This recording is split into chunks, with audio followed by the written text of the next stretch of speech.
കൊച്ചി മെട്രോയുടെ കാര്യം അങ്ങനെ തന്നെയാണ്. ഇപ്പൊ 2006 2005 ഉമ്മൻചാണ്ടി സർക്കാരിന്റെ സമയത്ത് ഇങ്ങനെ ഒരു പ്രൊജക്ട് വന്നു. അതിനു മുമ്പേ 99 98 കരുണാകരന്റെ സമയത്ത് ഇവിടെ ഒരു റാപ്പിഡ് റെയിൽ സിസ്റ്റം കൊച്ചിക്ക് വേണം എന്നുള്ള ഒരു പ്രൊജക്ട് ഉണ്ടായിരുന്നു. പക്ഷെ അതൊരു മെട്രോ റെയിൽ എന്നുള്ള ഒരു ആശയത്തിലേക്ക് വരുന്നത് ഒന്നാമത്തെ ഉമ്മൻചാണ്ടി ആ സർക്കാരിന്റെ സമയത്തുള്ള ഉമ്മൻചാണ്ടി സർക്കാരിന്റെ അവസാന കാലഘട്ടത്തിലാണ്, 2005-6 അതിന് പിന്നെ ഒരു ഒരു മെട്രോ റെയിൽ എന്നുള്ളൊരു ഫോമിലേക്ക് കൊണ്ടുവരുന്നത് അച്യുതാനന്ദൻ സർക്കാരിന്റെ സമയത്ത് 2006-7 അതിന്റെ DPR റെഡി ആവുന്നതും കേന്ദ്രത്തിലേക്ക് അപ്രൂവലിന് കൊടുക്കുന്നതും.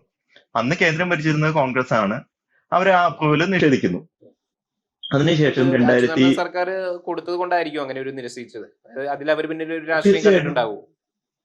തീർച്ചയായിട്ടും കാരണം അതേ സമയത്ത് തന്നെയാണ് വിഴിഞ്ഞം പ്രോജക്ടിന്റെ DPR നമ്മൾ കൊടുക്കുന്നതും അന്ന് അതിന് അപ്രൂവൽ നിരാകരിക്കുന്നതും. ഇപ്പൊ നമ്മൾ നോക്കിക്കഴിഞ്ഞാൽ ഇപ്പൊ കേരളയിലിന് അതെ, അതിനെ അപ്രൂവൽ നിരാകരിച്ചു. ഇപ്പൊ അതേ എല്ലാ സർക്കാരുകളും ഇപ്പൊ അന്ന് കേന്ദ്രം ഇപ്പൊ BJP ഭരിക്കുന്ന സമയത്തും പണ്ട് കോൺഗ്രസ് ഭരിക്കുന്ന സമയത്തും ഈ കാര്യം ചെയ്തിട്ടുണ്ട്.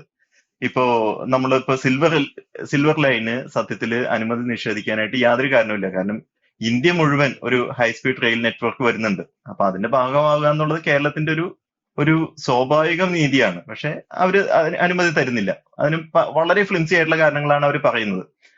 പലപ്പോഴും കാരണങ്ങൾ പോലും പറയുന്നില്ല. അന്ന് വിഴിഞ്ഞത്തിന്റെ കാര്യത്തിലും കൊച്ചി മെട്രോയുടെ കാര്യത്തിലും ഇങ്ങനെ അനുമതി നിഷേധിച്ചു.